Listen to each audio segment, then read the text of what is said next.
So I feel like I don't need to do an intro because she did such a great one. I'll just dive right in. The goal of critical race theory is Marxism. It's what will appear to be a new type of racism in America, but it's really not new. This is something that is permeated in color revolutions and in Marxist revolutions all over the world, from China to Cuba to Venezuela. The list goes on and on.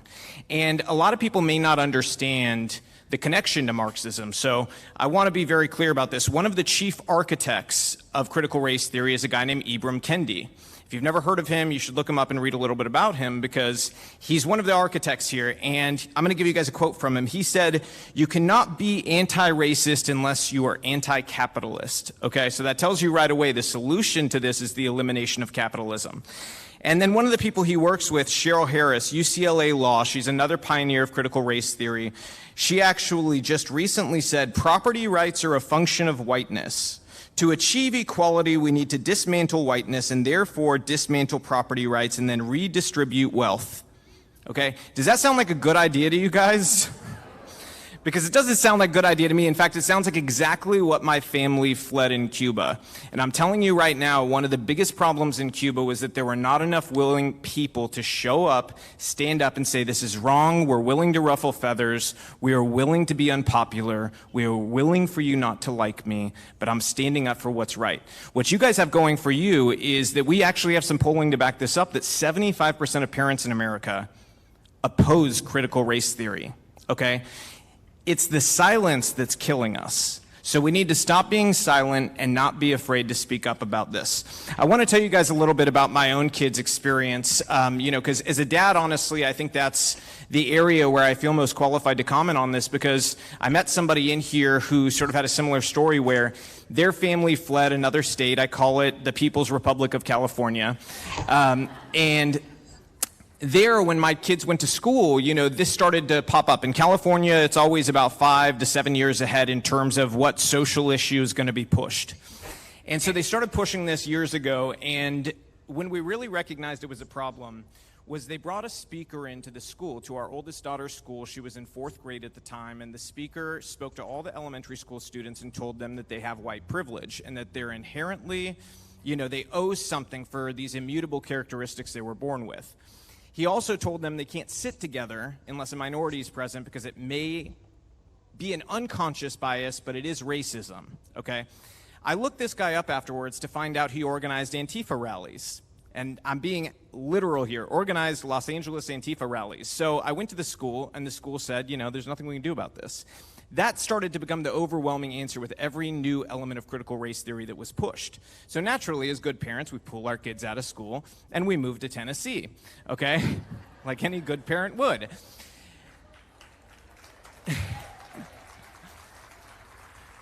But sadly, I'm here to tell you that this ideology is now taking root here, because at the end of the day, the root is not in one state or another. The root is at the core of academia. So when we send somebody to university, they fundamentally start to learn to hate the values and ideology that has made us proud to be Americans for our entire lives. And so when their message that Marxism is the solution to all the perceived problems that their professors bring up, they start to believe it. And then they end up in a classroom with your child, educating them and teaching them about life. Your child spends more time in many cases with their teacher who may have this ideology than they do with you. That should scare you. The amount that we don't know about our teachers who teach our children should scare us with the amount of time and influence they have on our children. Beyond that, this is not just a school issue.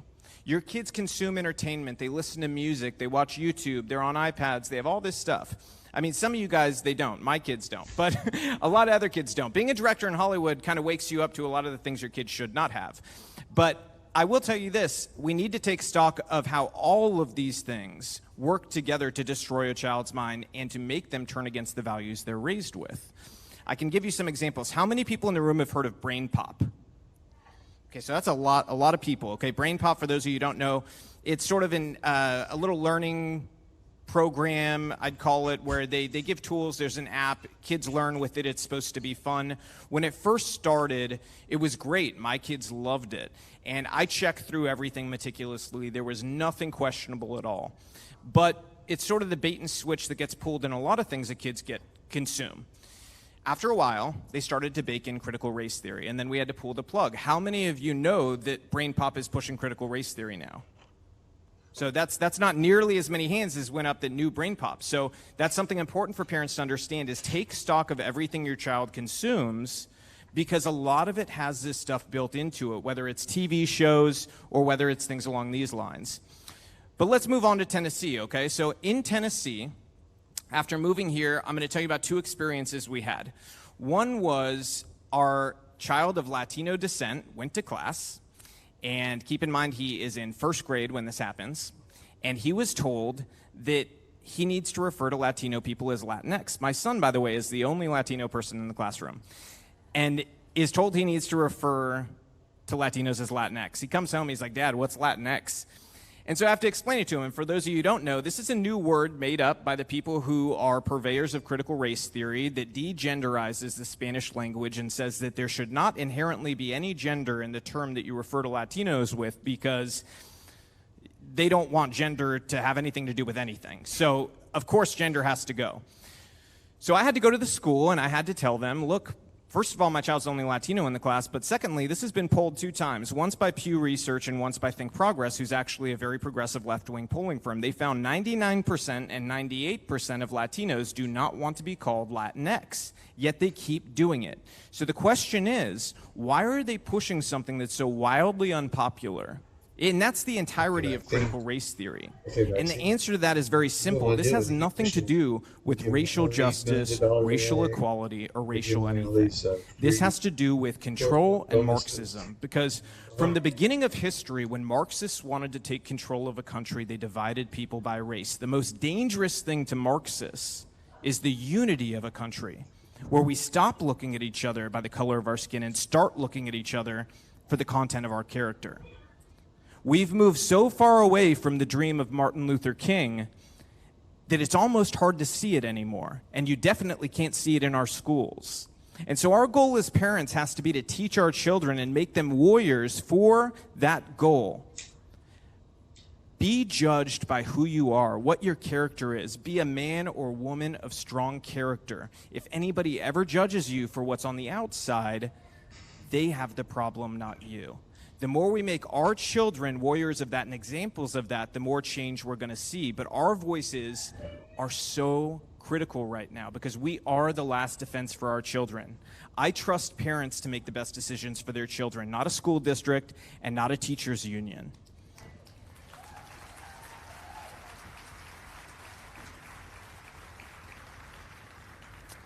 And I want to make very clear, there's some parents here who don't have kids in public school. This is not just a public school problem. This is a private school problem too, okay? A lot of the private schools here in Tennessee belong to an organization called NAIS, okay?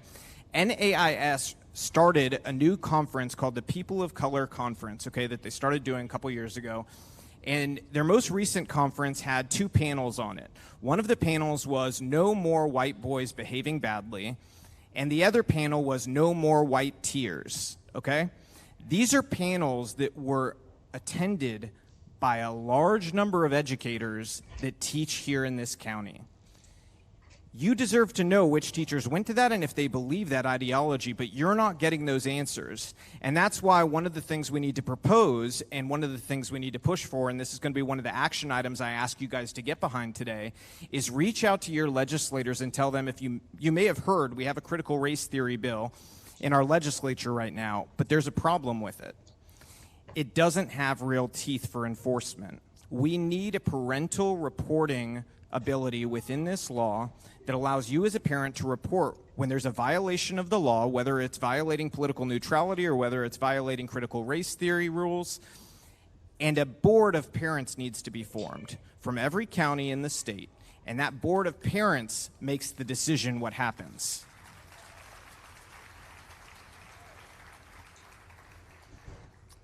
Now, in these circles, you have to understand that it doesn't end here. This is all associated to other political issues. I touched on gender, but the economic issues are another one. And those are other things I need you guys as parents to look out for in your schools. And if you see them, make sure that you give tips to Moms for Liberty or to me. Anybody can reach out to me on social media at Robby Starbuck. My DMs are always open, and we will help you expose what's going on in these schools, because at the end of the day, if we don't do that, if we don't go that extra mile, this problem isn't going to get solved.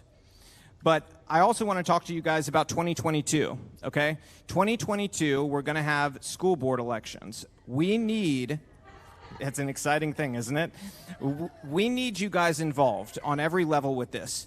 Find out who the school board candidates are. As we get closer, more people are going to announce, but we need to ask very clear questions about critical race theory and about Marxism. We need to ask them, number one, do you support this? Number two, how do you define racism? Is it something that can only be experienced by a select group of people, or is it something that could be experienced by anybody?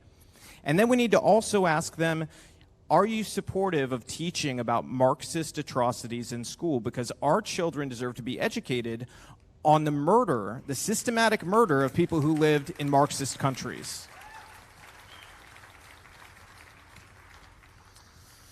I also want to note for you guys where this goes. Our kids are young now for a large part, but to understand where this goes, I want to read you a quote. There is a Stanford candidate for school government right now, and they recently said white people need to be eradicated, okay?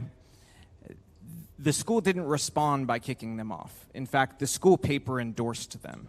Okay, that's Stanford. That's a school that's actually supposed to be somewhat conservative. And they're not. They've been taken over by radicals. They are not alone. Across our country and universities, schools have been taken over by radicals, and it's not just academia. This is happening in every segment of culture, from our media, our entertainment, our music, and our schools, and that's most critical. So the secondary issue I hope you all can get behind is school choice, because our children deserve better education than they're getting right now. And I trust parents to make the best decision about where their children are going to go to school. The money needs to follow the child. And I can give you an example. For anybody with doubts about school choice in this room, I'm going to give you an example about Baltimore, because it's one that I read this really long piece on, and it's just excruciating what these kids have had done to them. We spend $17,500 per child in a place like Baltimore, okay?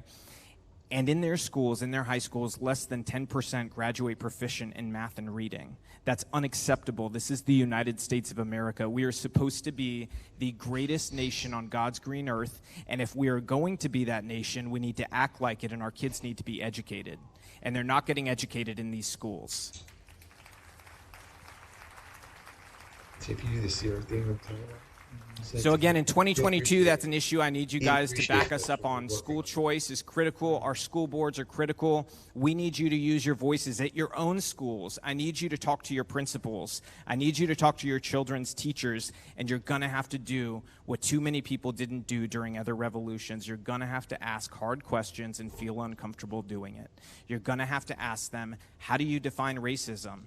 Are you supportive of critical race theory? Are you teaching our kids about all of world history, about all the atrocities that happened, so that they learn and so that human beings never commit the same genocides ever again that we have already seen too many times in history? We need to ask the hard questions. And so I believe your guys being here today is a good sign that you guys are ready to ask those questions.